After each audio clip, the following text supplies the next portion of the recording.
What if I told you that there exists a leafy green more resilient than kale, capable of thriving in heat waves, surviving frost, and regenerating after every harvest?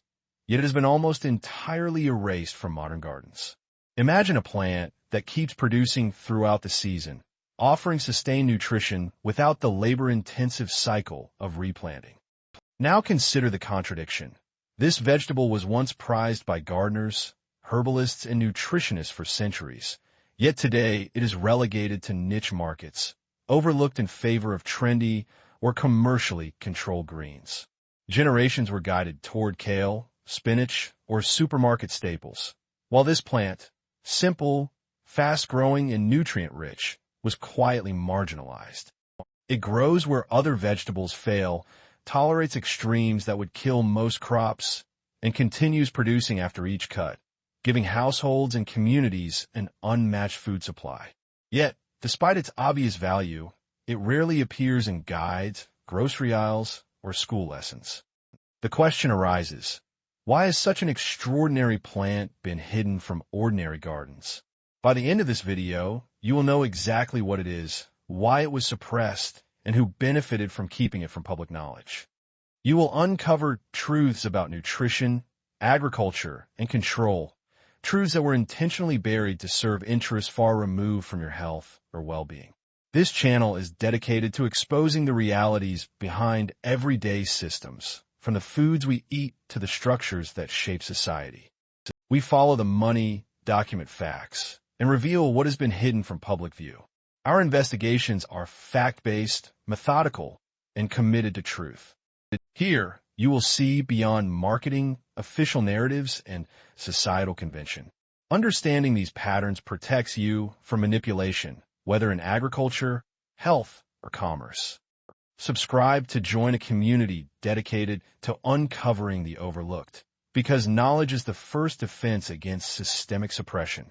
The plant we are examining is perpetual spinach, sometimes called Malabar spinach or climbing spinach, depending on the region. Before dismissing it as a leafy vine or garden curiosity, understand this. This is not about food trends or political debates. Its value is historical, nutritional, and scientifically documented. Once, households across Europe, Asia, and North America relied on it for summer and winter nutrition alike. It survives conditions that would devastate kale or common spinach and continues to produce leaf after leaf with minimal care. This is the green your ancestors trusted, now largely unknown. Its marginalization was not accidental. It served economic and structural interests that favored less resilient, more controllable crops. Perpetual spinach is exceptional in both nutrition and adaptability. Vitamin A beta-carotene supports vision, skin, and immune function. Its concentrations surpass those found in traditional kale. Vitamin C strengthens immunity and acts as a natural antioxidant. Calcium, iron, and magnesium, key for bone health, red blood cell production, and enzyme regulation. Omega-3 fatty acids, rare in leafy greens, supporting cardiovascular function. Beyond nutrients, it contains flavonoids and polyphenol that interact with human cellular pathways, modulating inflammation, oxidative stress, and detoxification. Its growth pattern amplifies functional value. It thrives in heat that would wilt kale, tolerates frost, and regenerates after harvesting. This reduces labor, lowers cost, and ensures a continuous supply of fresh, nutrient-dense greens. In many ways, its benefits rival those of high-cost supplements or industrially produced fortified foods. It is cheap, scalable, and resilient, qualities that make it inconvenient for industries seeking predictable, patentable, or marketable crops. If perpetual spinach is so resilient, nutritious, and accessible, why has it been largely removed from gardens, grocery shelves, and culinary culture? The answer is not in taste, difficulty, or yield. It lies in history, economics, and control. What follows is a documented timeline of how and why this extraordinary plant became nearly invisible. 16th to 18th century. Perpetual spinach was common in European kitchen gardens. Herbalists recommended it for digestive health, anemia, and general nourishment. Household manuals promoted it as an essential summer and winter vegetable. 19th century. Scientific horticulture began documenting its heat and frost tolerance, recommending it to colonies and urban gardeners alike. Its ability to regrow after harvest made it invaluable to subsistence gardeners and small farms. Early 20th century.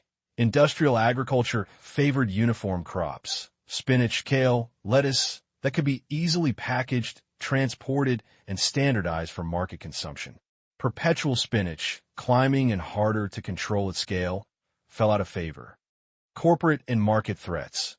Seed companies and agribusinesses preferred crops that could be patented, mass-produced, or marketed as trendy. This plant's regenerative growth and easy propagation made it economically unattractive for industrial-scale distribution. Mid-20th century onwards, educational and gardening guides emphasized marketable vegetables, reinforcing consumer preference for kale and spinach. Urban planning, supermarket chains, and commercial distributors all contributed to its marginalization. The marginalization was subtle but intentional. Guides described perennial or climbing greens as difficult or unsuitable for modern gardens.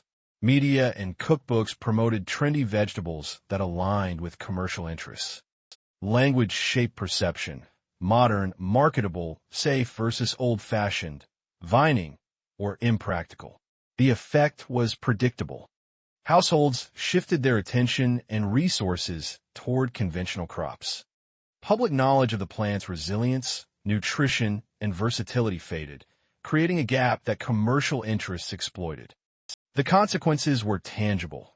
Communities relying on diverse gardens lost access to nutrient-rich, heat, and frost-resistant greens. Families faced preventable nutritional deficiencies during summer heat waves and winter scarcity. Small-scale farmers and gardeners who continued cultivating resilient greens were economically pressured to abandon them. While arrests were rare, the systematic suppression of knowledge produced measurable health, cultural, and economic impacts. Loss of food autonomy and resilience came at a significant human cost. Recent research confirms the old gardener's observations. Perpetual spinach outperforms traditional kale under heat stress and frost conditions. It regenerates post-harvest, providing ongoing yield without replanting. Earlier claims about difficulty, low yield, or poor flavor were exaggerated or misrepresented. In communities that have revived this plant, gardens flourish, diets improve, and prior warnings prove false. The suppression was not justified by evidence. It was motivated by economics and control. Industries maintaining the status quo include agribusiness corporations, favor standardized, transportable crops. Seed companies profit from patentable, marketable varieties. Supermarkets and distributors incentivized to promote predictable inventory. The plant's resilience, regenerating growth, and adaptability make it inconvenient for large-scale profit models. Economic incentives continue to dictate which crops dominate, keeping knowledge of perennial, self-regenerating vegetables marginalized. Perpetual spinach was never unsafe, impractical, or inferior. Its disappearance from modern gardens and markets was deliberate, shaped by corporate and industrial interests. Nutritionally, agriculturally, and historically, it remains superior in many contexts. The suppression was not accidental, and you were not ignorant. You were misled, intentionally guided toward crops that benefited profit and control structures rather than human health and resilience. Consider this when planning your garden or food supply. Who benefits from what is promoted and what is neglected? Grow perpetual spinach. Examine its nutrition and growth yourself. Share knowledge, debate findings, and question narratives shaped by economic and industrial interests. Independent research restores what was lost: autonomy, nourishment, and insight. Truth, like a resilient plant, must be cultivated, nurtured, and harvested. Engage, investigate, and never accept the surface narrative.